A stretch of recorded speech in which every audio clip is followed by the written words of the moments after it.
Au sommaire de Bouge la France ce soir, de l'économie avec le plan de relance de Nicolas Sarkozy. Plan de relance justement ou plan de défense. École, les jeux interdits, ils prolifèrent dans les cours. Le dernier en date s'appelle le Petit Pont Massacreur.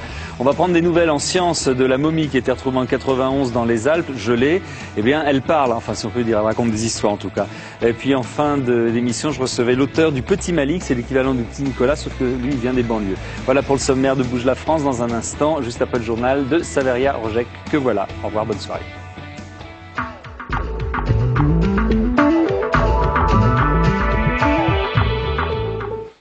Bonsoir et bienvenue dans ce journal. 26 milliards d'euros pour relancer l'économie. C'est ce qu'a annoncé Nicolas Sarkozy aujourd'hui. Des mesures très attendues par les Français alors que la crise s'installe. Au chapitre des réactions, la droite salue une grande ambition. La gauche regrette l'oubli du pouvoir d'achat. Un sentiment relayé par la CGT et FO. Le détail des mesures avec Benjamin Bouly et Élodie Lemahou. Ambitieux, audacieux, imaginatif, Nicolas Sarkozy n'a pas manqué de superlatifs pour qualifier son plan de relance de l'économie française de 26 milliards d'euros. Premier axe d'attaque, le logement durement touché par la crise. Nous avons décidé de doubler le prêt à taux zéro. Et un programme supplémentaire de construction de 70 000 logements sera lancé dès l'année 2009. Moitié dans le logement social, moitié dans le logement intermédiaire. Fin octobre, le président avait déjà annoncé le rachat par les bailleurs sociaux de 30 000 logements, dont les travaux n'avaient pas été lancés, faute d'acquéreurs. En tout, c'est donc 1,8 milliard d'euros supplémentaires que l'État consacrera au logement. Autre axe majeur, l'investissement public. Pas moins de 10 milliards et demi d'euros y sont consacrés pour relancer des grands programmes d'équipement, comme la construction de lignes TGV. Côté entreprise, l'État prévoit de rembourser par anticipation ses dettes à hauteur de 11 milliards et demi d'euros, grâce notamment à la restitution des excédents d'impôts sur les sociétés et au remboursement du crédit impôt recherche. Sans surprise, Nicolas Sarkozy a également annoncé l'instauration d'une prime à la casse de 1 000 euros pour tout propriétaire de véhicules anciens qui désire acheter une voiture neuve. Une mesure destinée à aider les constructeurs automobiles qui font face à une baisse spectaculaire des ventes.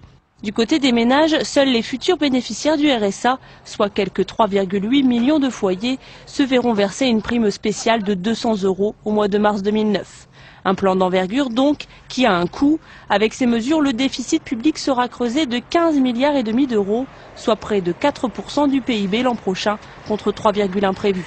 Il y a tous ceux, et je les comprends, qui peuvent s'inquiéter de l'importance de ce surcroît de dépenses financé pour partie par l'endettement. Mais moi, je vais prendre mes responsabilités. Nous n'avons pas le choix. Un ministre sera spécifiquement chargé d'assurer le suivi de ce plan de relance qui devrait, selon le chef de l'État, créer 0,6% de croissance supplémentaire en 2009. Alors, vous l'avez entendu, plusieurs mesures sont destinées au logement, un secteur durement touché par la crise. Élise Ecardi a rencontré un promoteur immobilier qui subit de plein fouet le ralentissement de l'économie. Reportage. Sur ce chantier en plein Paris, 6 maisons individuelles à vendre, valeur unitaire 1 400 000 euros. En temps normal, ce promoteur n'aurait eu aucun mal à trouver acquéreur, mais avec la crise, la moitié d'entre elles restent à vendre. Je pense qu'on avait prévu de terminer la commercialisation fin 2008. Il est évident que pour nous, financièrement, il va falloir qu'on porte ça au moins jusqu'à l'été 2009. Ça aura des conséquences financières, hein. Et ça aura des conséquences de par le portage de l'opération et de par le blocage de nos fonds propres pour relancer d'autres opérations. Parce que tout ça, c'est un enchaînement. Filia est un petit promoteur, une PME de seulement 15 employés. Si ses chantiers sont en danger, elle devra réduire son personnel. Pour Philippe Chénaud, si on en est arrivé là, c'est surtout que les banques ne jouent plus le jeu, ni avec les acheteurs, ni avec les vendeurs. Lorsqu'aujourd'hui on leur présente un dossier de 72 logements avec un financement sur 24 mois le temps de construire, ce sont des gens qui nous demandaient à peu près 30% de programmes vendus, c'est-à-dire pour pouvoir nous mettre le financement en place. Aujourd'hui ils nous demandent 60%, donc c'est plus la peine, on ne peut plus jouer dans ces conditions-là. Plus la peine de jouer, si les promoteurs souffrent et que les chantiers s'arrêtent, la situation pourrait devenir très grave rapidement. La brutalité de ce qu'on vit aujourd'hui fait naître une crainte, bien sûr de la pénurie, bien sûr des destructions d'emplois, mais surtout, peut-être, dans la préoccupation immédiate là, c'est un appareil de production qui se détruit. Et si cet appareil de production est détruit, il faut le reconstruire, ça prend beaucoup de temps. Les professionnels veulent pourtant rester optimistes, quitte à ne pas regarder les chiffres de trop près. Entre août et octobre, les chantiers de logement ont diminué de 20,6% par rapport à la même période l'année dernière. Alors, autre secteur gravement touché par la crise, l'automobile. Nicolas Sarkozy a annoncé une prime à la casse de 1 000 €. Objectif, inciter les Français à changer de voiture. Anne-Louise Deran. Elle a déjà son nom, la Sarkozette. Cette prime à la casse de 1 000 € doit encourager les automobilistes à vendre leur vieille voiture et en acheter une nouvelle. Ce qui contribuera à éliminer nos stocks de voitures relancera la production automobile et mettra un frein actuellement à tout ce qui se passe avec le chômage technique qui est extrêmement préoccupant pour l'ensemble de l'industrie automobile et de toute la sous-traitance. Une mesure qui n'est pas vraiment une première. Édouard Balladur et Alain Juppé avaient chacun proposé la même prime précédemment. Une prime ponctuelle qui a bien boosté les ventes. Seulement, elle peut avoir un effet boomerang pour le secteur automobile, pas nécessairement positif. Dès que les gens adhèrent, une fois que c'est lancé, ils y vont. Et puis c'est surtout le jour où ça va prendre fin, ils se précipitent. Et c'est là où le marché se retrouve déstabilisé. Donc il faut s'attendre à ces effets de vague dans les prochains mois. Du côté des consommateurs, c'est plutôt le scepticisme. Ils n'y voient pas vraiment leur intérêt. 1 000 €, c'est pas encore assez quand on voit qu'aujourd'hui, pour avoir une voiture correcte, il faut compter entre 15 000 et 18 000 €. Donner 1 000 € et que vers la fin, ça me coûtera plus que ça. Et je pourrais pas subvenir je pourrais pas facilement changer mon véhicule. Car 75% des voitures sont achetées à crédit.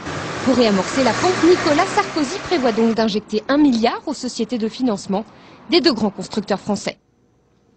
Sachez enfin pour clore ce dossier que le déficit budgétaire sera de l'ordre de 3,9% du PIB en 2009. Déclaration de François Fillon ce soir. La Banque Centrale Européenne abaisse son principal taux directeur de 0,75% à 2,50%.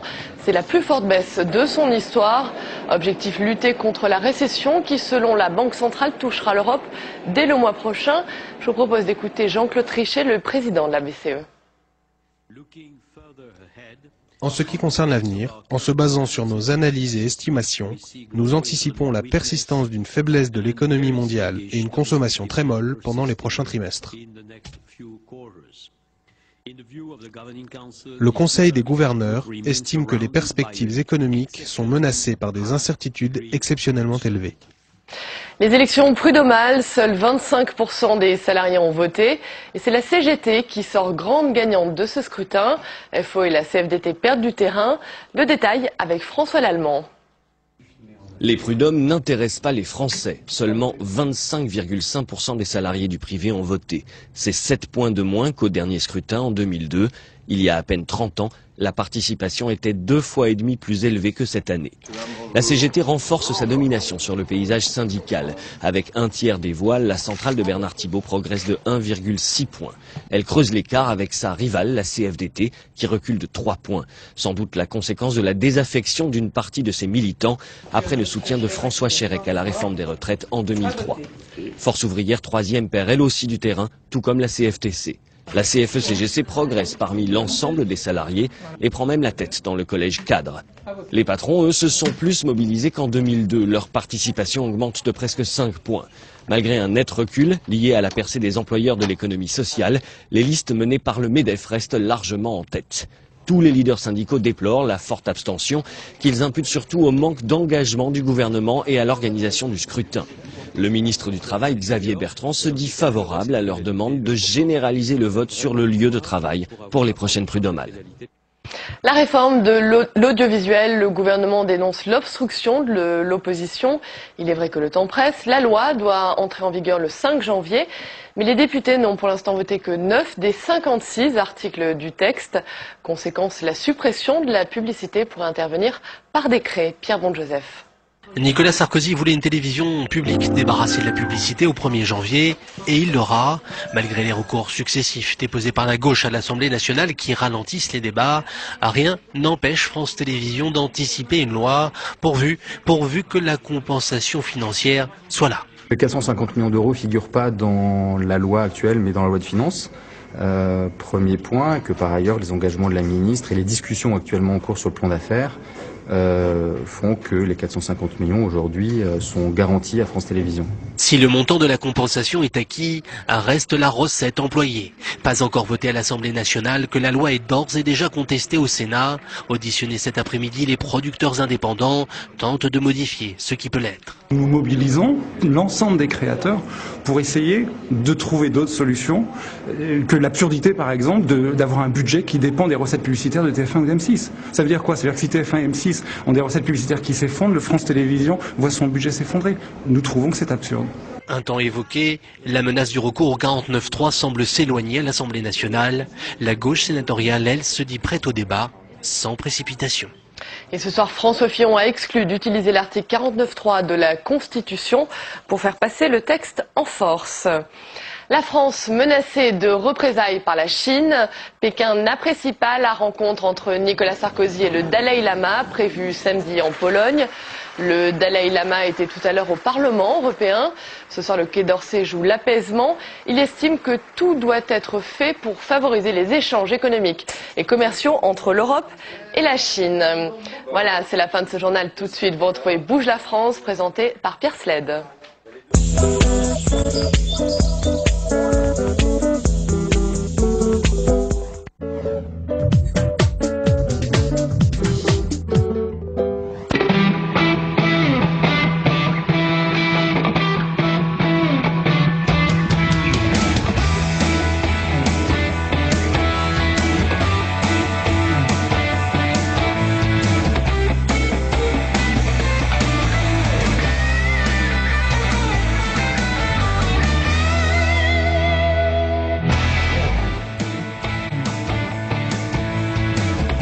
L'école et ses jeux interdits, le retour d'Hibernatus et de la littérature de banlieue, un sommaire de Bouge la France qui aussi fait la part belle à l'économie. Les 26 milliards pour la relance annoncée par Nicolas Sarkozy suffiront-ils à relancer la machine et rassurer les Français? La droite, elle applaudit, la gauche affiche sa déception. Autour de Pierre Sled, retour sur l'annonce économique de cette journée avec Nicole Bricq, vice-présidente socialiste de la Commission des finances du Sénat, Gérard Longuet, sénateur UMP de la Meuse, Gérard Polo, le président de la Fédération nationale de l'artisanat automobile, et par téléphone nous rejoindra Didier Ridoré, il préside la Fédération française du bâtiment. Bonsoir à tous, et on va commencer, bonsoir messieurs, dames, on va commencer avec effectivement le plan annoncé par Nicolas Sarkozy aujourd'hui, 26 milliards d'euros injectés dans l'économie. Je vais commencer avec Jean-Louis Gombaud, parce que c'est l'heure en général où il y a sa chronique économique, donc sur l'analyse de ce plan. C'est vrai qu'il y a plusieurs façons de faire un plan de relance. Comment vous qualifiez celle-là? Cette question, je pense, n'est pas si simple qu'elle en a l'air. Vous ne croyez pas que j'allais vous poser une question facile pour commencer? Non, mais justement, parce qu'en fait, tout dépend du diagnostic que vous portez sur la situation économique. Alors, si vous partez de l'idée qu'en 2009, comme l'a dit le président de la Banque centrale européenne aujourd'hui, qu'on va faire moins 0,5% de croissance, vous dites, bon, ben là, nous sommes devant, avec un déblocage de 26 milliards d'euros, 1,3% du PIB français, vous êtes sur un plan de relance. Si vous dites non, en 2009, ça sera beaucoup plus grave que ça, on ne sera pas sur moins 0,5, on sera peut-être sur moins 1, moins 2%, situation d'ailleurs qu'on a pu connaître en 1993, où on a fait moins 1,3%, on se dit qu'à ce moment-là, cette mobilisation de 26 milliards, c'est pas par rapport à ce qui risque de se passer, n'est pas aussi considérable que cela, et qu'on ne serait pas sur un plan de relance, mais plutôt sur un plan de défense, en quelque sorte. C'est donc pas l'analyse de la situation et le diagnostic de la situation qui, à mon avis, n'a pas été véritablement fait par le président de la République aujourd'hui, est très important pour qualifier le plan qu'il nous a proposé. Alors maintenant, une fois qu'on a dit ça, je pense le président l'a expliqué d'ailleurs dès le début de son topo, il avait le choix entre une politique de demande, une politique d'offre, je crois que ce sera un objet du débat entre deux de nos intervenants ce soir, et il a choisi, il a peut-être eu tort, peut-être raison, peu importe, il s'est dit, je vais tout concentrer sur la question de l'offre, l'investissement, pas exactement l'investissement, plutôt l'infrastructure, et je vais mettre le paquet. 26 milliards. Cela dit, quand on dit 26 milliards, en réalité, il n'y en a qu'une quinzaine de nouveaux, puisque une bonne partie, à peu près 11, sont déjà, c'est de l'argent soit qui est dans les caisses et qui de fait appartient aux entreprises, qu'il doit leur restituer et que le tarde à leur restituer, des projets qui ont été votés et qui ne sont pas débloqués. Mais enfin, en tout cas, il y a 26 milliards qui n'existaient pas et qui normalement devraient être débloqués dans les mois qui viennent. Donc c'est un choix qu'il a fait, l'investissement l'infrastructure pour l'essentiel, et enfin, il s'est centré sur deux aspects particuliers, parce que ça fait pratiquement 20% de l'emploi en France, l'automobile et le bâtiment. D'accord. Alors, à gauche, Nicole Bricq, on a déjà eu les premières réactions assez homogènes, on va dire, puisqu'on dit que ça ne suffit pas, que c'est un petit peu mou comme plan. Ça ne suffit pas parce qu'il n'y a pas le compte financièrement ou parce que c'est pas la bonne méthode, selon vous? Mais d'abord, moi, je crois qu'on ne peut pas vraiment qualifier ce plan de plan de relance. Je partage assez ce qu'a dit Jean-Louis Gombault, parce que quand on regarde en termes de mesures nouvelles, il y en a très peu. Il y en a pour 4-5 milliards. Il y a beaucoup de mesures qui étaient déjà dans le tuyau, si je peux m'exprimer ainsi. En plus, quand vous avez 11 milliards et demi, presque 12, même si je compte bien, qui sont en fait des mesures de trésorerie que l'État doit restituer, il anticipe ses remboursements ou ses reversements, on ne peut pas dire que c'est vraiment une relance de l'investissement. Et si ça devait être un plan de relance, c'est là où il y a aussi une difficulté, il est très déséquilibré. Pourquoi ? Parce que en ce qui concerne la demande et le moteur de la consommation, quand vous faites le calcul, ça fait 760 millions, c'est-à-dire c'est les 200 € qui seraient versés aux attributaires du RSA. Donc, moi j'écoutais ce matin un chef d'entreprise à la radio qui disait à propos des 22 milliards qui avaient été avancés par Madame Lagarde il y a 1 mois et demi ou 2 mois, il dit d'une part par rapport au crédit, par rapport aux besoins des entreprises, il dit que voulez-vous, s'ils arrivent maintenant, moi j'ai pas de marché en face, j'ai pas de consommateur en face. Que voulez-vous que j'en fasse? Donc il y a vous auriez relancé par la consommation? Non, il fallait faire. Il faut faire. Bien sûr qu'il faut faire de l'investissement, mais je suis pas sûre que ce soit réellement de l'investissement, à part des mesures de soutien défensives sectorielles. Je pense par exemple au secteur automobile, où le problème de l'automobile aujourd'hui en Europe est un problème structurel. Ce n'est pas un problème conjoncturel. On pourrait interroger les constructeurs français pour leur demander pourquoi, depuis des années, ils ne se sont pas lancés dans l'investissement et la recherche pour la voiture propre, pour la voiture hybride. Alors, Gérard Pourquoi Longuet, ne l'ont-ils pas fait? Investissement ou consommation, fallait choisir ou on pouvait faire les deux? Moi, je crois que le programme est exactement dans l'attente immédiate de l'économie française. D'abord, premièrement, en effet, la trésorerie.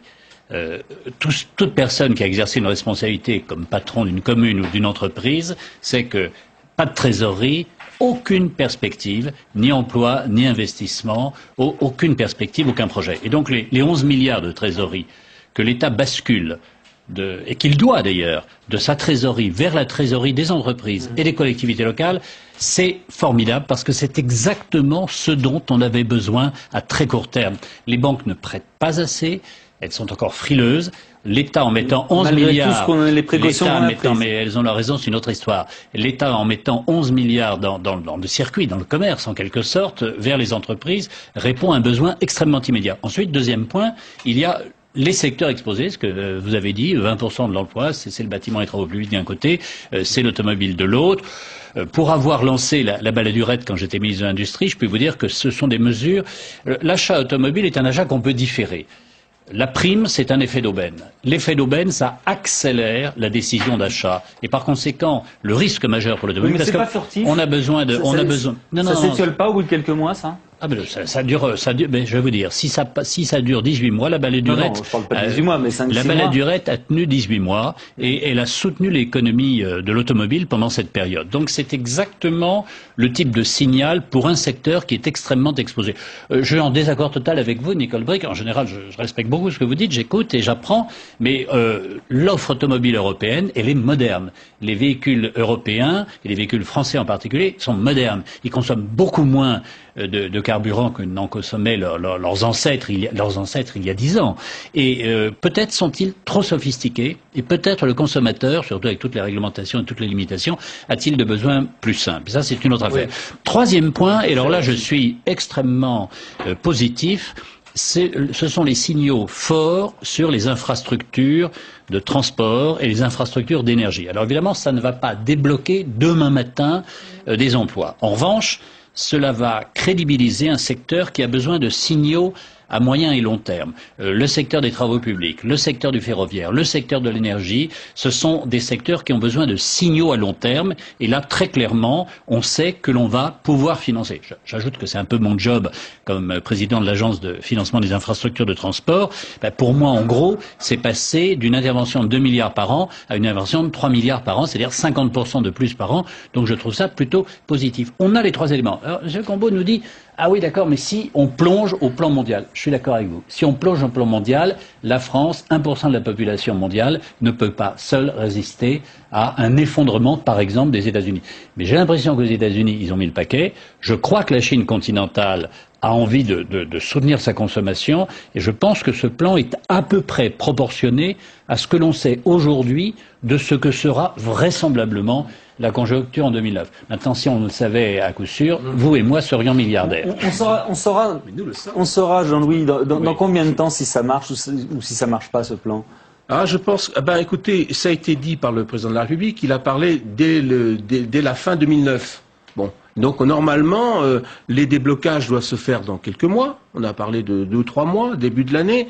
Donc on peut penser que dès la fin 2009, si la conjoncture économique internationale ne se dégrade pas profondément, on pourrait avoir des résultats. Sur la prime, par exemple la prime automobile, c'est vrai que ça marche très vite. La baladurette, ça a été 600 000 voitures. Mais gagner 6 mois en économie, c'est parfois essentiel. Alors je vais donner la parole à Gérard Polo, qui représente la Fédération nationale de l'artisanat automobile. En fait, c'est les garagistes indépendants, hein, c'est ça. Qu'est-ce que vous en pensez, vous, de cette prime à la case, de ces 1 000 euros? Est-ce que ça tombe bien, justement, parce qu'on sait qu'on a plein de voitures disponibles et qu'on n'arrive pas à vendre? Non, forcément, ça tombe bien, ça va relancer l'économie et la vente des véhicules, mais ça va être, comme dit Gérard Longuet, un effet d'aubaine. Et je pense qu'il aurait été plus judicieux de ne porter que sur le véhicule neuf, que cette prime à la casse soit sur les véhicules, disons, récents. Parce que ça aurait eu... Il y a combien de voitures neuves qui attendent là, des acheteurs? À peu près, il y aurait 1 million de véhicules en stock aujourd'hui, mais ça aurait pas déséquilibré le marché. Aujourd'hui, chaque fois, on l'a vu avec Baladurette et les jupettes, chaque fois, ça a déséquilibré le marché de l'occasion derrière. Donc, et c'est pas les 1 000 euros aujourd'hui avec la baisse du pouvoir d'achat qui vont faire que... Au bout d'un moment, entre le neuf le neuf qui fabrique des emplois et l'occasion, il faut choisir. Ça va être, autrement...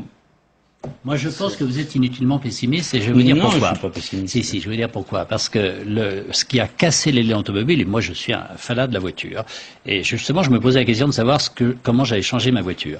Et ce qui a cassé l'élan, tout est bon à prendre, vous savez, les petits ruisseaux font les grandes rivières. Ce qui a cassé l'élan, c'est l'augmentation du carburant en mai, en juin, en juillet. Les gens se sont dit, mais ça va aller jusqu'où? Est-ce que vraiment on a encore besoin de bagnole? Là aujourd'hui, on a une situation qui est stabilisée, on peut commencer à réfléchir normalement vis-à-vis de la voiture, ce qui tout l'été n'a pas été le cas, il faut le reconnaître. Cela dit, la prime à la casse, c'est 300 millions d'euros dans l'ensemble du plan qui nous a été présenté aujourd'hui, donc c'est quand même...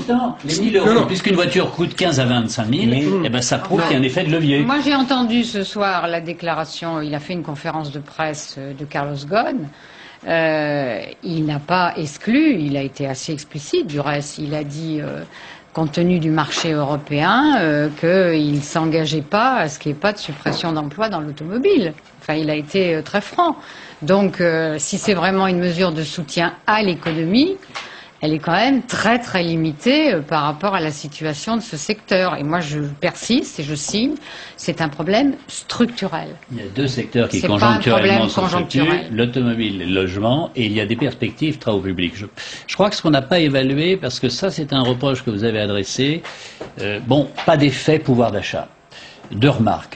Les prix, pourquoi baisser la TVA? Vous avez entendu ce que j'ai dit? Oui. J'ai dit que ça ne pouvait pas être un plan de relance dans la mesure où il était déséquilibré par rapport à la consommation. Par rapport au fait qu'il n'utilise pas l'arme fiscale et pas l'arme budgétaire non plus. Sinon à imputer des déficits supplémentaires. Ok, je vais vous répondre. Le même jour, nous avons à la fois Nicolas Sarkozy à Douai, et nous avons la BCE qui baisse le taux directeur de 0,75 points, ce qui, pour elle, est énorme. Ça veut dire quoi? Ça veut dire qu'on sait qu'on ne peut pas avoir que des ennuis dans la vie. Quand même, on peut pas avoir que des ennuis. On a une conjoncture qui est médiocre en 2002, on a une stabilité des prix, voire dans certains cas, et c'est dangereux, une baisse des prix. Et donc, ce pouvoir d'achat dont vous parliez à l'instant, monsieur, et vous aviez raison de l'évoquer, ce pouvoir d'achat, il va être d'une certaine façon reconstitué parce que celui qui remplissait sa cuve et qui mettait 2000 €, eh ben demain, il aura besoin d'en mettre que 1500 ou 1200. Et ces euros-là, il les regagne pour la consommation. Alors, pourquoi on n'a pas suivi Gordon Brown? Parce qu'on s'est dit, c'est pas au moment où les prix normalement doivent se calmer qu'on va complètement affaiblir les finances de l'État, parce que la vie continue, et les déficits d'aujourd'hui, il faudra quand même les payer demain. Alors c'est pas la peine d'en accumuler trop. On va demander à Didier Ridoret, qui est président de la Fédération française du bâtiment, qui est l'autre partie d'un investissement, non sans que je vous ai donné d'ailleurs les chiffres de Wall Street, on parlait des États-Unis, les chiffres de ce soir, c'est moins 2,59 pour le Dow Jones et moins 3,11 pour le Nasdaq. De toute façon, on a l'habitude depuis un certain nombre de semaines maintenant. Ça monte et ça descend, mais ça descend pas mal quand même.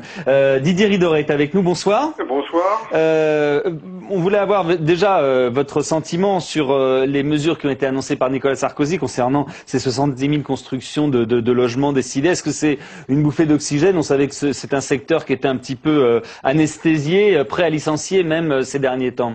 Absolument. L'appréciation que nous portons sur les dispositions que le président de la République a présentées à midi est plutôt positive. Nous pensons effectivement que ces mesures vont dans le bon sens. Tout d'abord, je pense que c'est un ensemble de mesures qui est extrêmement bien conçu, à savoir qu'il porte sur l'ensemble des acteurs de la construction, à savoir nos concitoyens qui vont pouvoir acheter des logements dans des conditions bien meilleures. Il porte bien évidemment sur les constructeurs qui vont pouvoir vendre, je parle bien évidemment des constructeurs privés, vendre une part de leur production auprès des bailleurs sociaux, donc la possibilité pour ces mêmes bailleurs sociaux d'acheter, me semble-t-il, à des prix extrêmement intéressants, un foncier de grande qualité. Donc je crois que tout ça va dans le bon sens. Et pour ça, je me félicite des dispositions qui ont été annoncées. Et je voudrais également préciser que pour moi, il faut que ce soit un point de départ pour une restauration de la confiance envers nos concitoyens. Je crois qu'il faut qu'ils se tournent à nouveau vers l'immobilier, parce que l'immobilier, d'abord, c'est un facteur de croissance dans ce pays. Et aujourd'hui, on leur donne des munitions, des armes, des outils pour se retourner à nouveau vers l'immobilier, vers nos métiers. Et je crois qu'en ce sens, le plan me semble extrêmement bien conçu.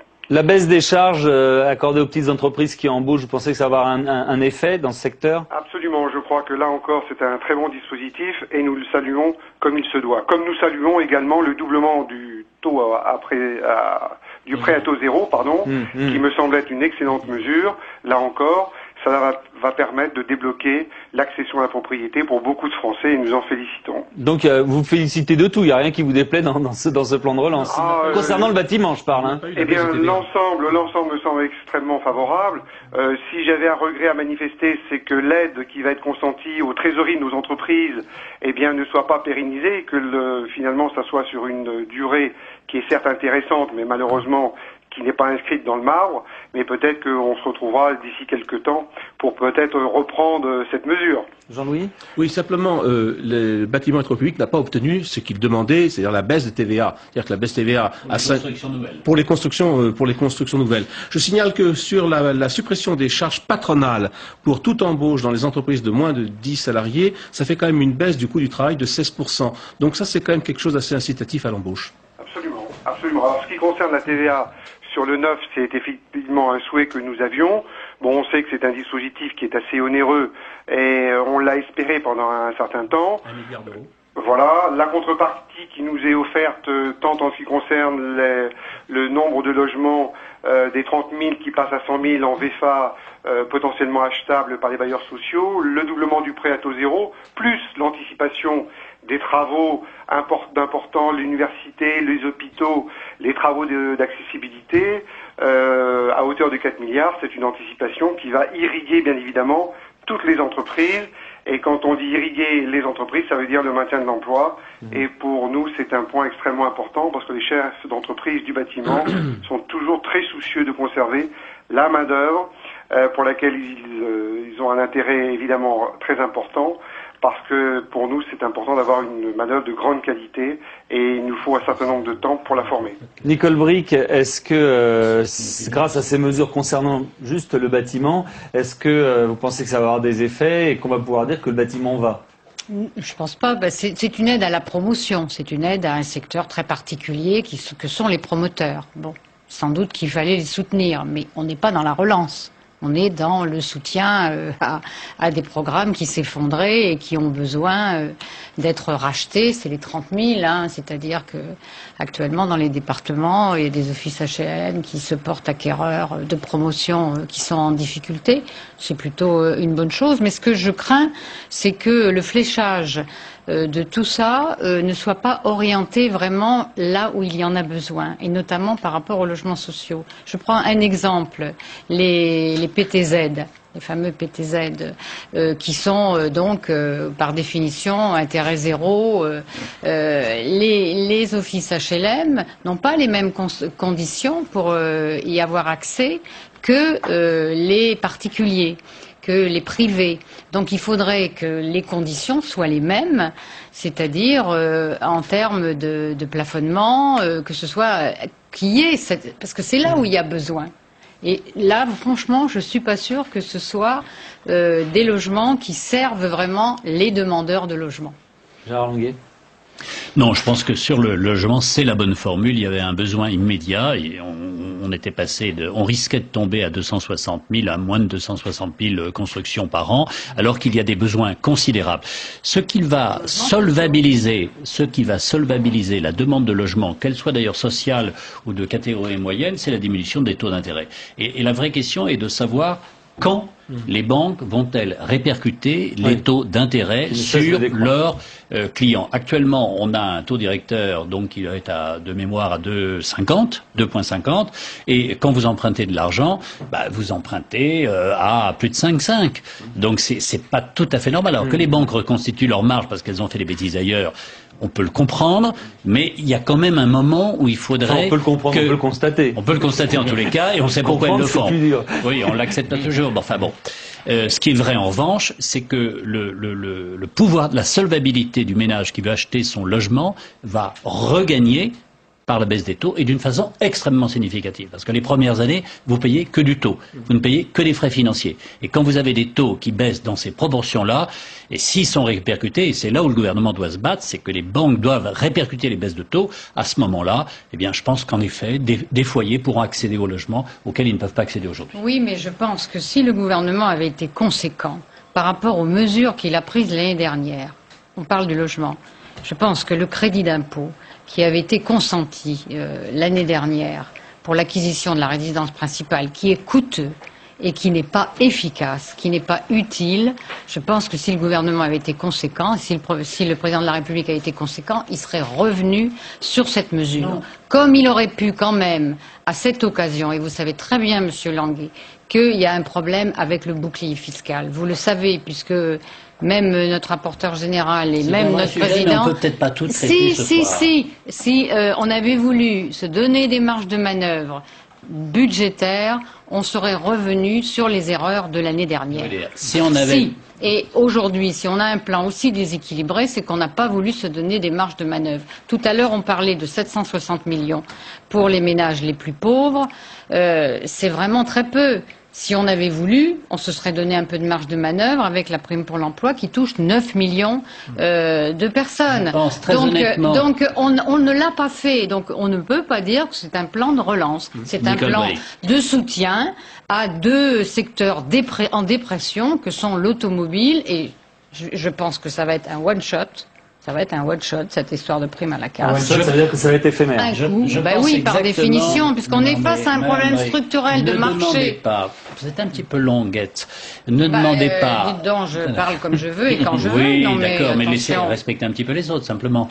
Non, je voulais ça me dire très brièvement que nous allons remettre du pouvoir d'achat parce que la baisse de l'énergie la baisse des prix de l'alimentation, la baisse des taux d'intérêt vont restituer aux ménages un pouvoir d'achat que l'État n'était pas en mesure de payer à la place de ces baisses de prix.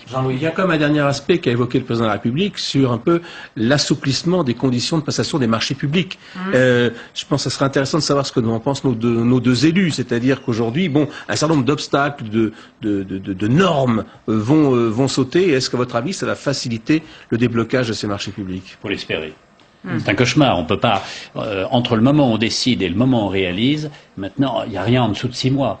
Et dès que l'affaire est un peu importante, on passe à 18 mois. Et sur un projet majeur, un collège ou un lycée, je parle comme ancien président de région, on est à 3 ans. Ce n'est pas raisonnable. Nous sommes dans un pays où le principe de précaution et une sorte de suspicion généralisée aboutit à paralyser l'action publique. Alors il y a un certain nombre de simplifications administratives, mais tout dépend de la manière dont cela va être mis en œuvre, puisqu'on nous a annoncé un ministre, je ne sais pas comment on va la qualifier, un ministre de la crise ou un ministre de la relance, ou une du reste, qui va s'occuper de la mise en œuvre de ce plan, si j'ai bien compris. Et on va nous solliciter par un collectif budgétaire en janvier. Donc il faut attendre, parce que je ne suis pas sûre qu'en additionnant des milliards aux milliards, on rassure vraiment les Français. Regardez l'effet déflagrateur qu'a eu le plan d'urgence pour les banques, où les 360 milliards ont vraiment posé interrogation, et je suis gentille en disant interrogation. Il y a un mouvement de révolte qu'on mesure mal chez les gens. Et là, oui, mais on est d'accord, c'est virtuel, mais ne sous-estimez pas, vous les médias, l'effet de déflagration d'une annonce d'addition de milliards, alors que les gens regardent leur feuille de paye. Ce que vous dites est vrai. Quand ils en ont ce qui est à mon avis plus inquiétant, alors là vraiment réel, et là c'est pas de la garantie, c'est que maintenant il n'y a plus de règles européennes. Visiblement tout le monde va pouvoir aller largement au-delà des 3%. Est-ce que ça va pas finir par poser un problème? Compte tenu de la crise exceptionnelle que nous avons connue et que nous connaissons encore aujourd'hui, c'est déraisonnable. Est-ce qu'il ne faut pas garder quand même un semblant de règle quelque part? Là, c'est les choix qui ont été faits par le gouvernement, et Mme Brick l'a constaté, c'est pas de l'argent nouveau. Oui, par exemple, les 11 milliards, c'est pas de l'argent nouveau. C'est de l'argent qui était dans les caisses, mais qui sont dus aux entreprises, dus aux collectivités locales. On accélère les choses. Pourquoi on peut les accélérer? Parce que l'État a une signature et qu'il emprunte très bon marché. Le particulier, l'artisan, il ne peut pas emprunter à ce prix-là. Moi, je suis optimiste pour la raison suivante, c'est que l'État ne peut pas se substituer à de grandes forces économiques. Ces forces économiques nous étaient hostiles. Aujourd'hui, la baisse des prix, la baisse de l'énergie, le particulier regarde quoi? Il regarde la pompe, quand il va travailler, il fait son plein. Le plein est plus cher, il est moins cher maintenant. La famille qui fait son calcul pour se dire est-ce que j'achète le pavillon ou pas, est-ce que j'agrandis la maison ou pas, elle regarde mon prêt, est-ce que le taux monte ou descend? Le taux va descendre. Donc avec la pompe, la baisse du taux, la confiance naît de cela. Je suis complètement d'accord avec vous. La confiance ne naît pas du fait que l'État paye à votre place, parce qu'on sait très bien que l'État n'a plus de sous. La confiance naît de ce qu'un certain nombre d'indicateurs soient au vert. La baisse de l'énergie, la baisse des taux d'intérêt, quelques grands projets, c'est la... Je reviens avec Gérard Paulot et avec vous tous, je reviens sur cette prime justement à la casse pour les voitures. Bon, c'est vrai que ça va être un incitateur à acheter effectivement des voitures, donc ça va débloquer une partie du problème. Un, on n'est pas sûr que ça va durer longtemps. Deux, effectivement, il y a 1000 euros. Il y a 1000 euros pour la casse, mais après il faut bien investir quand même sur une voiture. Donc on ressort de l'argent. Cet argent qu'on investit là, on va pas l'investir ailleurs. Est-ce que finalement ce qu'on va mettre là, ça va pas annuler d'autres achats qu'on aurait fait ailleurs? On a eu possible, il y a un effet de substitution. Gérard Paulot. Oui, non, c'est sûr que ça, il va y avoir un transfert. Vous croyez que ça peut durer un bon moment? Ça va durer le temps que cette mesure va être en place, mais bon, je pense que ça va être assez éphémère, et ça va quand même déséquilibrer tout le marché derrière économique du véhicule d'occasion, de l'occasion derrière, ça va être catastrophique. Et ça, au niveau économique, les petites entreprises vont sombre, qu'est-ce qui se passe concrètement? Ça donne quoi?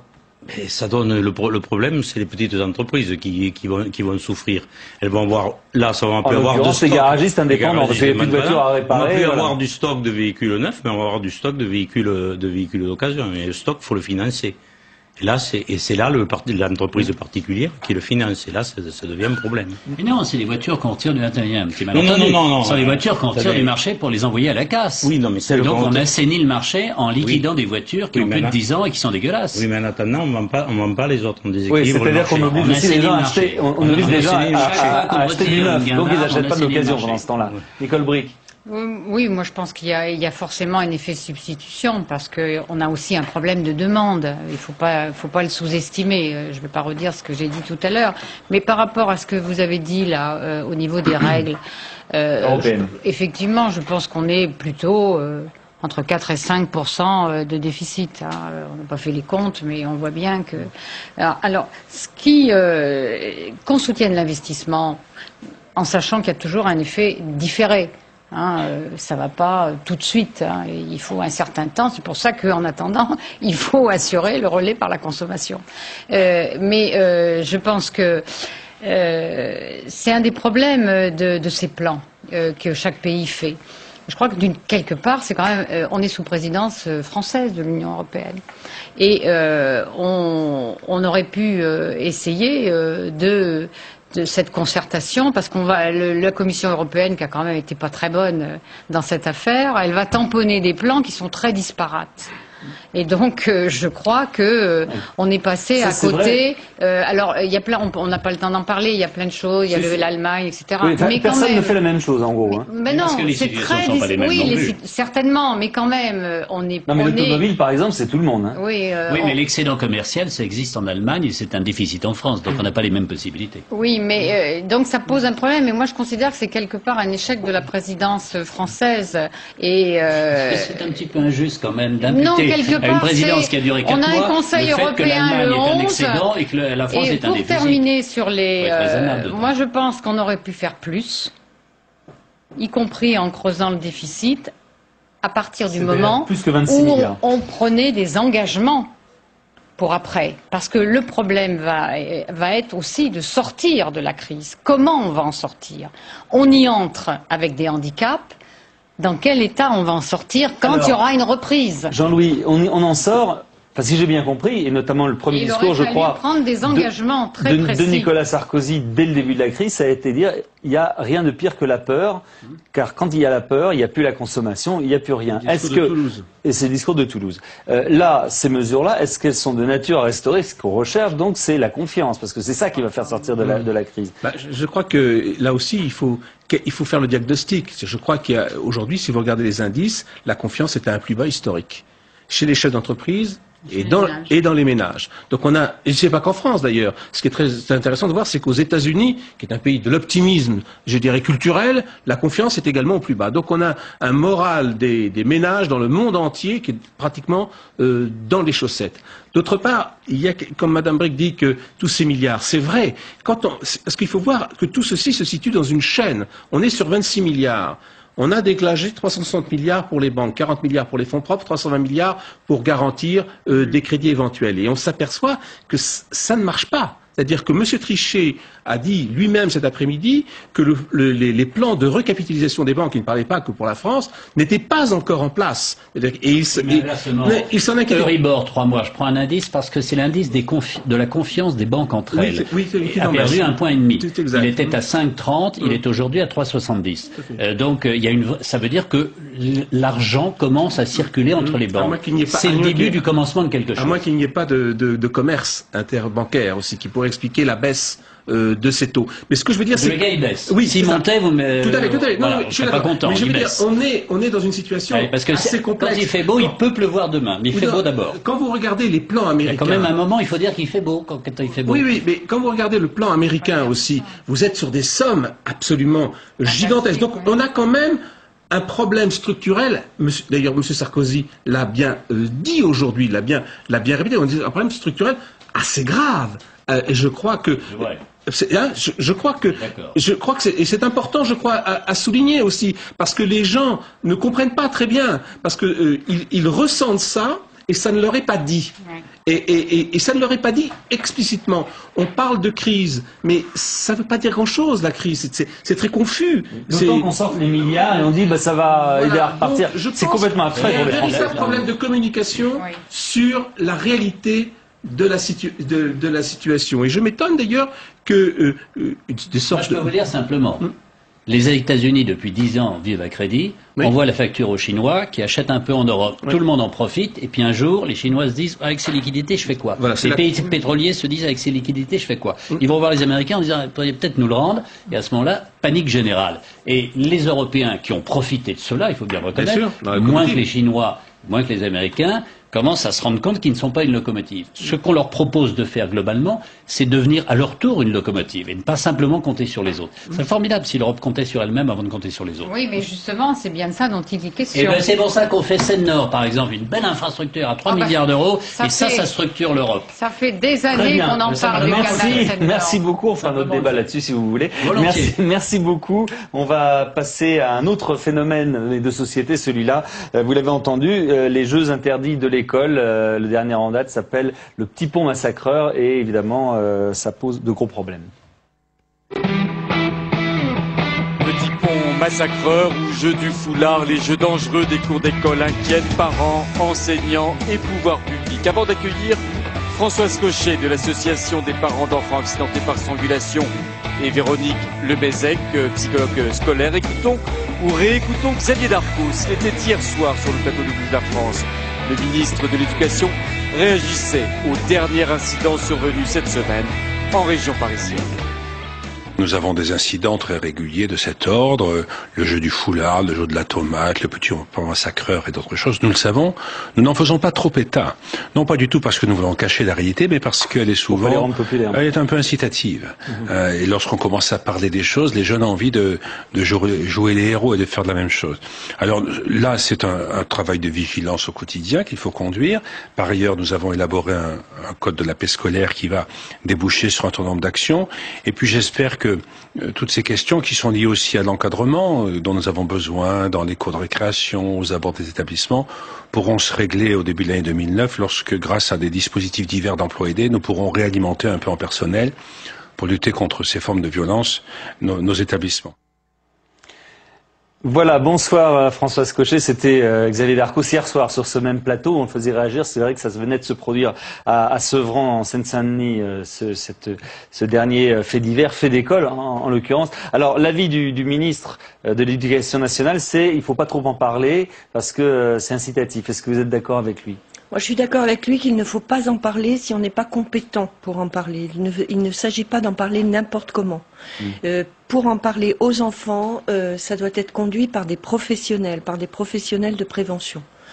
Ça, je suis tout à fait d'accord. Par contre, en parler aux parents et former les enseignants ou en tout cas les surveillants et toutes les personnes qui s'occupent non seulement dans l'éducation nationale mais ailleurs d'enfants ou d'adolescents, cela, il faut impérativement qu'ils soient au courant des différentes problématiques de ces divers jeux. Oui, c'est justement qui sont différents les uns des autres. Apparaît, c'est que c'est assez complexe. Qui sont, vous parliez de professionnels, c'est qui les bons professionnels pour analyser ce phénomène? Ce sont les psychologues, ce sont les profs, ce sont les chefs d'établissement? Non, là je vous parlais de la prévention, d'en parler aux enfants, il faut que ça soit fait par des professionnels de prévention que sont dans l'éducation nationale, les infirmières scolaires, les médecins scolaires, les psychologues effectivement scolaires. L'année dernière, Xavier Darcos avait parlé également des professeurs de SVT, donc qui peuvent aussi parler de ces jeux. Alors là, je parle des jeux d'expérience sur le corps qui consistent à conduire à un évanouissement. Donc au cours, le jeu par strangulation en particulier. Voilà, dit le jeu du foulard qui est totalement impropre comme dénomination. Oui, parce que en fait c'était autre chose. Les professeurs de SVT font des cours sur la respiration, sur la circulation sanguine, sur le cœur, sur l'alimentation des cellules en oxygène, en particulier le cerveau. Ils pourraient peut-être ajouter un petit cours sur le système parasympathique qui entraîne un arrêt cardiaque dans toute cette catégorie de jeux d'expérience sur le corps. Donc voilà, ça c'était l'idée de Xavier Darcos en juin 2007 lorsqu'il avait envoyé sa circulaire de demande d'information des parents et de prévention ciblée auprès des élèves. Plus globalement, comment vous analysez le phénomène que ces jeux, qu'on appelle les jeux interdits, évoluent? Alors à un moment donné, c'est vrai que c'était le jeu du foulard il y a 2 ans, puis là maintenant on voit le Petit Pont Massacreur arriver, c'est autre chose. Mais il y en a toujours un qui remplace un autre? Alors là, je suis pas tout à fait d'accord. Le jeu du foulard existe depuis au moins les années 40 dans les cours de récréation, concernant les tout petits, les moyens et les plus grands. Les jeux de violence comme le Petit Pont Massacreur existent depuis de très nombreuses années. C'est pas du tout récent, ces pratiques-là. Le fait qu'on en parle aujourd'hui, c'est parce que 2 enfants dans 2 villes différentes récemment ont été victimes de ces jeux. Les parents ont porté plainte et ont souhaité que ces affaires soient médiatisées. C'est pourquoi on en parle. Nous, à l'association, nous recevons des appels toutes les semaines. Vous avez une idée de l'ampleur de ces jeux-là ? Nous avons l'impression qu'ils sont effectivement très largement étendus depuis 3 ans jusqu'à l'âge des grands lycéens. Au niveau des chiffres, il n'y a aucune enquête scientifique qui a été conduite sur le sujet jusqu'à présent. Aucune enquête d'envergure, c'est-à-dire il n'y a pas eu d'enquête épidémiologique conduite par des professionnels. Par contre, il y a des enquêtes Ipsos. Par exemple, nous avions fait faire une enquête Ipsos en mai 2007 et le résultat de cette enquête donnait par exemple que 5% de la population connaît au moins un enfant décédé ou accidenté gravement de ces jeux dits de strangulation. Ça n'est pas seulement la strangulation, c'est jouer aussi sur sa respiration, qui peut toujours entraîner un arrêt cardiaque. Les témoignages qui vous remontent, que vous recevez, est-ce qu'elles vous donnent une carte géographique un petit peu des endroits où ça se passe, ou c'est complètement disséminé ? Partout en France, à la ville, à la campagne, ça concerne toutes les couches de la société, ça concerne tous les âges, c'est partout dans le monde. Nous sommes en relation avec les familles américaines, canadiennes, une famille indienne. Nous savons qu'en Corée également le problème existe et depuis de très nombreuses années, des dizaines d'années. C'est absolument pas récent. Ça a d'ailleurs été décrit par Jean Giono dans son livre Faust au village qu'il a publié en 1947. Véronique Lemezec est en ligne avec nous, elle est psychologue de l'Éducation nationale. Bonsoir. Bonsoir. Comment on parlait des psychologues tout à l'heure en disant à juste titre que vous étiez capable, peut-être mieux que les autres, d'analyser ces phénomènes-là. Qu'est-ce que vous en pensez ? Alors, capable mieux que les autres, je ne sais pas. Je pense surtout avec un regard de psychologue qui est plutôt complémentaire des autres, de celui des autres. Moi, ce qui m'interpelle, c'est l'appellation « jeu » qui persiste, plutôt que de termes qui finalement, en tout cas pour ce qui est des jeux agressifs, pourraient être bizutage, torture. Et quant au jeu du foulard, je reste étonnée qu'on n'arrive pas à trouver une autre appellation. Oui, parce qu'effectivement, ça ne correspond pas du tout à la réalité. Françoise Cochet disait que ça existait depuis les années 40, c'est ça, le jeu du foulard. Est-ce que vous, les psychologues, vous en avez conscience de ça? Est-ce que vous côtoyez évidemment ce phénomène depuis longtemps? Est-ce qu'il y a un remède, une méthode pour essayer d'enrayer ça? Alors, nous sommes au courant de son existence, mais nous n'avons peu de parents qui s'adressent à nous par rapport à ça. Peu d'enseignants qui nous en parlent aussi. Ce qui me paraît, moi, très important, c'est la présence des enseignants sur les lieux de vie des enfants et en particulier la surveillance des cours. Ça, c'est pour les écoles maternelles et élémentaires. Et la surveillance aussi, évidemment, dans les collèges, qui est rendue difficile par la taille des établissements parfois. Il y a un croisement qui s'effectue entre les témoignages, puisque visiblement les psychologues n'en entendent moins parler que vous, votre association, effectivement, les gens peuvent appeler pour apporter leurs témoignages. Est-ce que vous rebasculez sur les psychologues en particulier, ces témoignages? Nous rebasculons les parents qui nous appellent, les chefs d'établissement qui nous appellent sur leurs inspections d'académie, qui possèdent toute cette mallette de prévention, qui permet d'une part de former les adultes au sujet et de faire d'autre part, de conduire des préventions devant des enfants de tous les âges. Nous recevons des alertes, certaines remontent par l'association jusqu'au cabinet du ministre, mais bon, évidemment, on ne peut pas monter toutes les informations. Nous tentons toujours de mettre les personnes en contact avec des personnels, que ce soit de l'éducation nationale ou de la police nationale ou de la gendarmerie nationale, qui sont eux aussi capables de conduire des préventions. De manière à ce que le problème soit résolu. Excusez-moi, qu'est-ce qu'il y a dans cette mallette? Dans cette mallette, il y a 3 films. L'un qui est destiné à l'information des adultes, donc un documentaire de 30 minutes, un film que vous passez sur votre chaîne parlementaire, un film d'alerte qui dure 1 minute et qui montre des visages de certains des enfants décédés, un film de prévention qui est à disposition, qui n'est utilisable que par les personnes qui savent gérer des films forts, chocs, une méthode de prévention accompagnée d'un... Alors j'en viens sur la méthode de prévention. Vous pouvez peut-être, on va pas l'ouvrir et regarder de A à Z. Mais expliquez-nous quels sont les principaux réflexes qu'il faut avoir quand on est parent, quand on est professeur, quand on est même enfant par rapport à ses autres camarades. La prévention commence toujours par l'information des parents et par la formation du personnel de l'établissement. Donc certains établissements, notamment en région parisienne, nous ont demandé de former ou d'informer tout leur personnel en priorité. Ensuite, on suit par une information des parents et ensuite une prévention adaptée aux élèves, adaptée à leur âge. Nous sommes en partenariat avec certaines inspections d'académie, comme celle de Saône-et-Loire, qui a mis en ligne sur son site cette semaine une nouvelle méthode de prévention qui a été conçue par des enfants d'école primaire et pour les enfants d'école primaire. C'est un exemple. Je reviens d'une conférence dans les Yvelines et un représentant du rectorat de Versailles était là et eux aussi sont très très actifs. Ils ont mis en place une cellule d'action contre ces jeux, d'une part de violence, d'autre part d'expérience. Ils ont mis en ligne un numéro vert qui est ouvert aux enfants, aux parents et aux professionnels. Est-ce que les parents, vous avez parlé des psychologues très positifs. Véronique Leméric disait que les psychologues ont finalement relativement peu accès à ces informations-là. Est-ce que les parents ont conscience de ce phénomène ? Les parents ont très rarement conscience de ce phénomène, surtout s'ils n'ont pas reçu d'informations. Et en particulier, la semaine dernière, un jeune de Paris est décédé de ce jeu dit du foulard. Et il était dans une famille qui n'avait jamais entendu parler de ces jeux, ce qui est terrible parce qu'il emportait certains signes et qui auraient pu être repérés si les personnes avaient été au courant, bien sûr.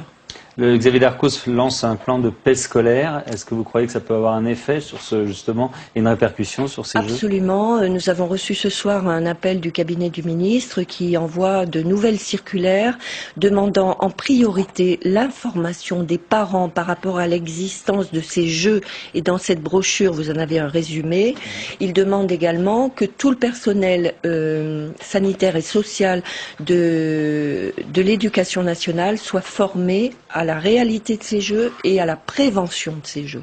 Donc c'est vraiment un pas extraordinaire qu'il a marqué aujourd'hui. Donc il faut dire aux parents quand même d'être vigilants et de se tenir informés, et notamment grâce à ces brochures et à ces DVD. Et vous avez des informations évidemment sur notre site internet, jeuxdufoulard.com, mais également sur le lien que nous avons mis en première page avec le site de France 5 Éducation, curiosphère.tv, où vous avez beaucoup d'informations et une fiche pédagogique et une fiche d'informations sur les conséquences physiologiques de ces jeux. Parce que la prévention ne peut passer que par l'explication aux enfants et aux adolescents des conséquences terribles de ces pratiques qui commencent au premier essai d'évanouissement. Ils détruisent déjà des cellules de leur cerveau, donc ils font vieillir prématurément leur cerveau à chaque fois qu'ils essaient ces pratiques. Très bien. Merci beaucoup Françoise Cochet. Merci également à Véronique Leméric qui était au téléphone avec nous. On va parler de science maintenant. Dominique Leglu revient avec encore une momie qui était gelée. On l'avait retrouvée en 91 dans les Alpes. Il a 5000 ans et il parle. Hibernatus, cet homme momie retrouvé sur les pentes d'un glacier autrichien, n'en finit pas de passionner les scientifiques. Leurs recherches nous font tout savoir sur cet homme de la préhistoire. C'est l'heure de la science avec notre chroniqueuse Dominique Leglu. Bonsoir Dominique. Bonsoir. J'en profite pour montrer le Science et Avenir de ce mois-ci, décembre, une nouvelle application de la physique quantique. Oui, et où on parle de ce dont nous allons parler ce soir. Voilà, et on parle ce soir effectivement de C'était quoi d'abord? C'était une momie retrouvée dans les Alpes, c'était entre l'Autriche et l'Italie, c'est ça? Oui, oui, vous en 91, on se souvient très de bien. l'homme des glaces, on l'avait même appelé Hibernatus un temps. Alors maintenant, voilà, on va être sérieux, on va l'appeler, comme les scientifiques l'appellent, Ötzi, parce qu'il a été retrouvé dans l'Ötztal. C'est cette région, comme vous dites, entre l'Autriche et l'Italie. Dans un glacier, il est resté pendant tout ce temps-là, 5300 ans, bien en même temps, conservé. la glace, ça conserve. Ah ben parfaitement, c'est une vraie momie. C'est pour ça qu'elle est si bavarde. Oui, mais enfin, elle a mis le temps à parler. Ben écoutez, fallait déjà que l'atmosphère se dégèle. Fallait la retrouver et après, il fallait aller gratter dedans. Et alors ça, les scientifiques adorent. Et la dernière découverte, et c'est pour ça que je vous en reparle, c'est qu'il y avait des mousses dans son intestin. 6 mousses. Oui, c'est vrai, on en avait parlé. Alors, il faut quand même que je vous resitue ce bonhomme. Il n'était pas très grand. C'est un chasseur? Oui, mais on a retrouvé ses flèches. Il y avait 14 flèches dans son carquois. Il avait un arc. On avait même dit qu'il avait pu être assassiné. Ah voilà, alors voilà, ça fait partie du fantasme, de la légende. Ce qui est certain, c'est qu'il s'était fracturé 5 côtes et qu'on a retrouvé qu'il avait de l'arthrose. Il avait très mal à la colonne vertébrale. En tout cas, il faut croire qu'en tombant dans le glacier, il a dû se faire très très mal. D'accord. Alors, ce bonhomme du néolithique, 45 ans, on est allé le regarder sous toutes les coutures et on a commencé par aller chercher, par exemple, de l'ADN, puisqu'il était si bien conservé, sous ses jambières de peau de chèvre et sous sa toque de fourrure d'ours. Et on a découvert que il était européen, c'est pas une grande découverte, vous me direz, mais il fait partie avec un léger accent quand même. Il fait partie d'une lignée de 6 à 7% d'Européens. Malheureusement pour lui, il n'aurait pas eu de descendants, pas lui, mais enfin sa lignée, sa sous-lignée. Donc il semble qu'il n'y ait pas de cousins éloignés d'Ötzi sur cette planète maintenant. Mais on a voulu faire dire bien d'autres choses à l'ADN. L'ADN, c'est pas fini. Hein. Un jour, peut-être, vous allez me revoir, vous reparler d'Ötzi. Mais en analysant la momie de très près, pas seulement en lui prélevant de l'ADN, mais donc en l'examinant à l'intérieur, les mousses. Les mousses qui sont à l'intérieur de son estomac. Donc, voilà, donc forcément, on a su ce qu'il avait mangé récemment avant sa mort. En tout cas. Ça, c'est extraordinaire. On connaît ses 2 derniers repas. Ah d'accord. 5300 ans. Alors c'est quoi le menu? Alors le menu du dernier, c'était céréales plus viande de cerf. Et l'avant-dernier, céréales, plus légumes, plus viande de bouquetin des Alpes. Comme quoi il savait varier les repas. Plus la mousse, donc. Et alors la mousse, franchement, c'est pas notre menu. Hein. On a encore, nous, du bouquetin et du cerf parfois, mais pas de mousse. Alors d'où viennent ces mousses? Et en les analysant, voilà ce que James Dixon, de l'université de Glasgow, a trouvé tout récemment, parce que cette nouvelle est très fraîche. Pas seulement froide comme un glacier, mais parue dans le mois début décembre, là, cette semaine, dans un journal scientifique très spécialisé qui parle d'archéobotanique, vous vous en doutez, de la botanique ancestrale. Eh bien, une première mousse aurait servi à envelopper son repas. Sympathique. Ben oui, voilà, on trouve les mœurs, on retrouve à travers une mousse dans un intestin les mœurs de l'époque. C'était son petit frigidaire, quoi. Voilà. Et puis, une autre mousse, eh bien, il n'est pas impossible qu'il l'ait plaquée contre ses plaies. Peut-être pour... c'était peut-être un peu On va aseptique. revivre les derniers instants de sa vie, Mais minute par minute. Mais c'est incroyable. Une troisième mousse, semble-t-il... était dans ce qu'il a bu. Il a peut-être pris de l'eau dans un ruisseau et il y avait cette mousse-là. Et une 4e mousse est étrange parce qu'elle n'existe pas dans la région. Donc ça veut dire qu'il arrivait de loin. Peut-être fait des emplettes. Il avait certainement fait des emplettes très loin. Ce qui est extraordinaire, vous le comprenez, c'est que bien sûr on a des indications sur l'individu. Ötzi, mort il y a 5300 ans, mais surtout sur un mode de vie. Parce qu'il portait, j'ai oublié de vous signaler qu'il avait une superbe cape en herbe tressée. D'accord, ça tient chaud, c'est bien. Surtout la pluie et la neige glissent dessus. Puis ça lui allait bien en plus. Alors, je résiste pas à vous montrer un CD audio qui est sorti extrêmement récemment parce que nous avons... Il avait enregistré un truc avant de mourir aussi. Là, c'est Jean Guilaine, professeur au Collège de France, passionné d'Ötzi, spécialiste du néolithique, donc exactement de l'époque où vivait Ötzi, qui nous conte l'histoire. En fait, c'est comme une enquête policière qu'il y a autour de cette momie extraordinaire. D'accord. Bah écoutez...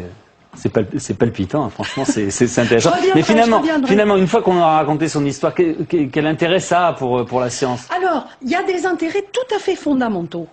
Et un petit peu peut-être complexes à expliquer. Quand vous regardez le génome, vous pouvez voir on pourrait dire des inclusions, par exemple virales, c'est-à-dire de génomes de virus qui seraient rentrés dans le génome humain. Et ces choses-là vous indiquent comment, par exemple, notre lignée a coexisté avec des organismes qui nous attaquent. Du coup, on va pouvoir, par exemple, comprendre si Ötzi et ses congénères de l'époque étaient sensibles à certaines maladies ou pas. Ça nous donne des indications qui pourront nous servir peut-être à nous pour nos maladies d'aujourd'hui. Moi je vous dis, vous allez venir régulièrement pour parler d'Ötzi. C'est pas impossible. Merci beaucoup Dominique. Après Ötzi, le petit Malik, c'est autre chose, c'est un livre. Faut-il croire à une littérature de banlieue? Le petit Malik de Mabrouk Rachedi le laisse penser. On le compare déjà au mythique petit Nicolas de l'immense Sampé. Les mots, la poésie, la réalité d'une banlieue réécrite. Pierre Sled accueille l'écrivain Mabrouk Rachedi. Bonsoir Mabrouk Rachedi. Bonsoir. Alors c'est vrai que ça fait tout de suite penser le petit Malik, le petit Nicolas, qui lui il est pas vieux comme Ötzi, mais enfin c'est vrai que ça date. C'était un joke, vous l'avez fait exprès pour faire un parallèle? Non, en fait c'était pas mon idée. Moi au départ quand j'ai écrit ce livre, j'avais pas le petit Nicolas en tête, mais en lisant, mon éditrice s'est dit tiens, ce rapport à l'enfance, cette tendresse, cet humour, bah ça sonne un peu comme un petit Nicolas urbain. Alors le petit Malik s'est imposé de lui-même en fait. Mais et c'est pour ça que l'idée des illustrations aussi n'était pas là au départ et tout s'est mis en fait en place avec ce petit rapport au petit Nicolas. C'est votre troisième livre. Alors l'histoire, c'est un petit Malik qui vit dans la banlieue. Il a au départ 5 ans et puis en fait on va grandir avec lui tout au long de ce livre. Et l'un des intérêts de votre livre, c'est que il y a des chapitres, donc quand il a 6 ans, quand il a 7 ans, 8 ans, etc.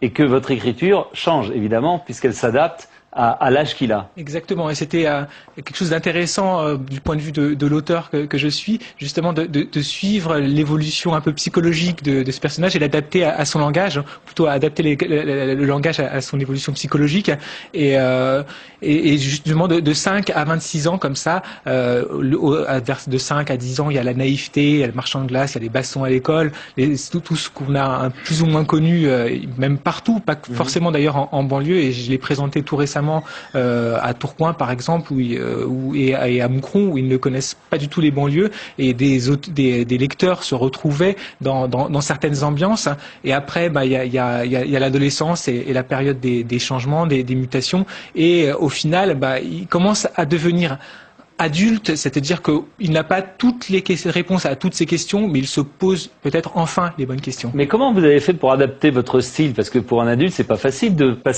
d'écrire différemment à 6 ans, à 8 ans, à 10 ans. On a tous été enfants, et donc c'est excusez-moi, ça remonte à loin.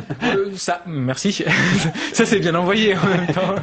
Oui, mais enfin voilà, on a tous aussi un enfant qui sommeille en nous. Mais est-ce que vous avez reparlé à des enfants pour revoir un petit peu comment ils s'expriment? Parce qu'on a forcément oublié des choses. J'ai des neveux et des nièces, donc qui sont des sources d'inspiration. Et comme je suis issu d'une très grande famille, et j'ai beaucoup de neveux et de nièces, et je fais aussi parfois des interventions en scolaire qui me maintiennent en contact.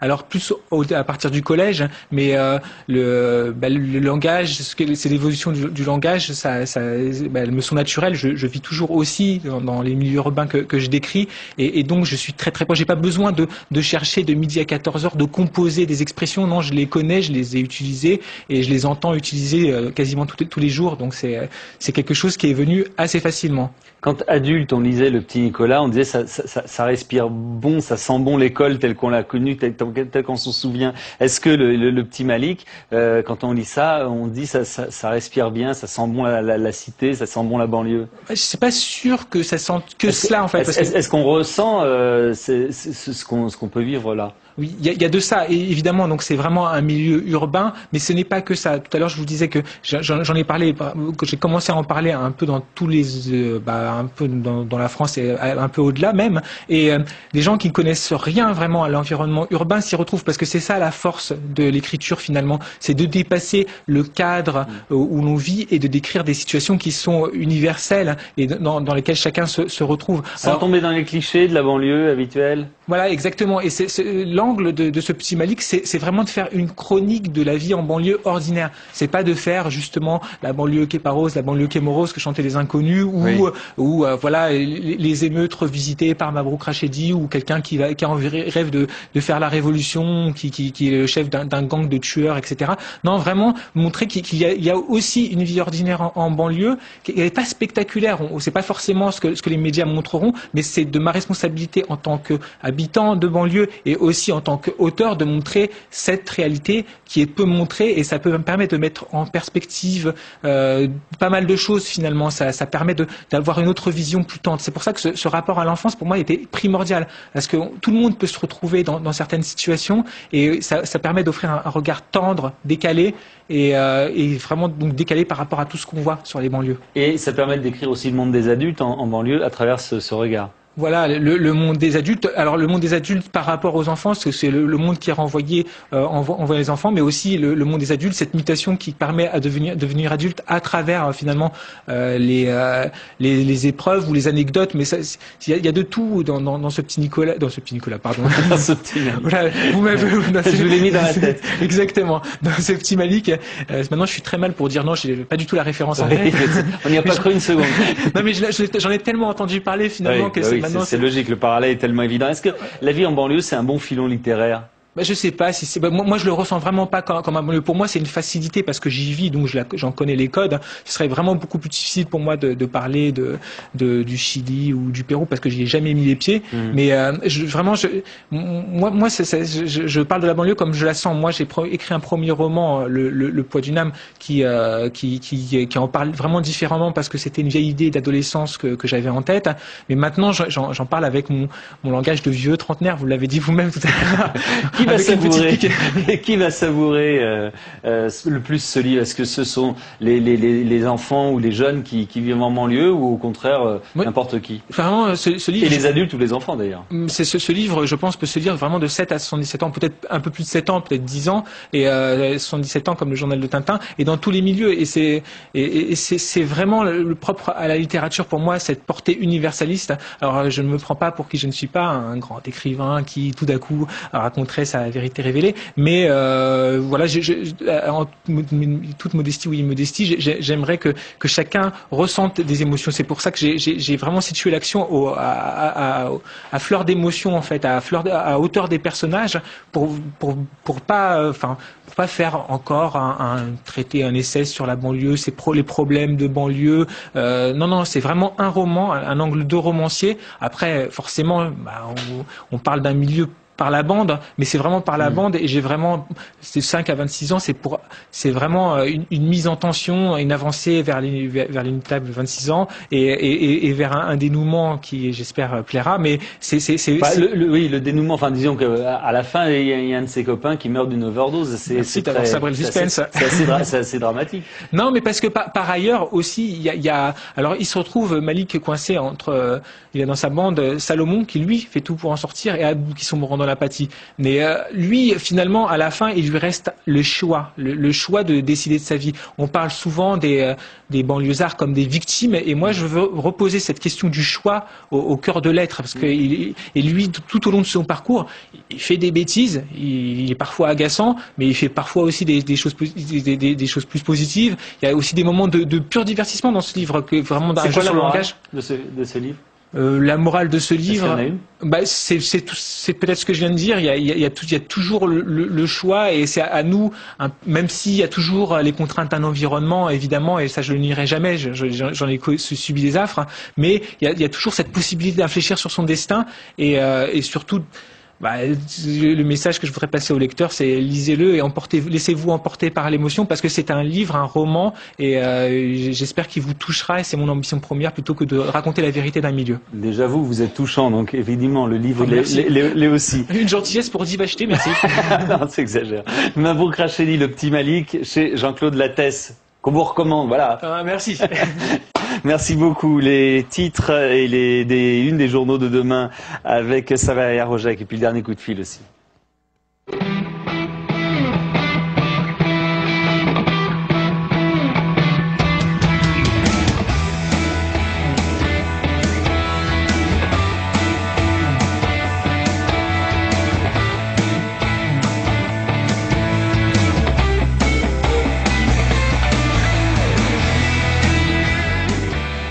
Voilà, c'est bien sûr le plan de relance de l'économie qui fait la une de la quasi-totalité de vos quotidiens demain. Le social reste en plan pour Libération. Nicolas Sarkozy a détaillé hier des mesures surtout destinées aux entreprises. Pour l'humanité, c'est 500 fois moins pour les plus pauvres que pour les banques. Nicolas Sarkozy devait présenter un plan massif. L'essentiel de ces mesures profite encore au patronat. Et puis à noter également une interview de Bernard Thibault qui commente le succès de la CGT après les élections prud'homales. La relance toute pour les Échos, un plan de 26 milliards pour éviter la récession, priorité à l'investissement public et un déficit proche de 4% du PIB en 2009. Et on termine avec le Parisien aujourd'hui en France qui propose une interview exclusive de Zinedine Zidane. Qu'est-ce qu'il nous dit, Zinedine Zidane? Il parle de la Marseillaise, sifflée, il parle de sa nouvelle vie. Ses engagements, le racisme, le football, ses sponsors peut-être aussi. Et Zinedine Zidane, c'est vrai, dans cette rubrique du Parisien d'aujourd'hui en France, où il y a de grands personnages, de grandes personnalités qui passent régulièrement, et c'est vrai que c'est pas souvent que Zidane se confie de cette façon-là. Exactement. Bien, je sais pas si voilà. on n'a pas le dernier coup de fil, me dit-on, c'est pas grave. On va l'avoir, oui, mais enfin, ce qui serait bien, c'est de l'avoir avant la fin de l'émission, parce que ce serait quand même plus pratique. Mais sinon, on invitera Jean-Claude Guessot. Le Téléthon qui commence demain. C'est vrai, tiens, voilà, on va parler du Téléthon, comme ça on va gagner un petit peu de temps. Le Téléthon qui commence demain, c'est sur France Télévisions à partir de demain en fin d'après-midi, et vous pouvez donner dès maintenant en appelant le 36 37 avec vos promesses de dons. On essaie de battre le record qui avait fléchi l'an dernier et qui était aux alentours de 100 millions d'euros. On va essayer de battre ça cette année. Voilà, on l'a définitivement pas, Jean-Claude Guessot. On essaiera de l'avoir lundi prochain. Merci en tout cas, Saveria, de m'avoir aidé à meubler bien la fin de cette émission. Or, Sérène Rousseau réalisait ce soir. Pierre-Henri Gergonne était en régie et même partout. Et Anaïs Jaunet et Julie Trassat ont préparé les différents dossiers. Je vous donne rendez-vous à lundi prochain à 22h. Au revoir, passez un bon week-end. Merci. Au revoir, Saveria.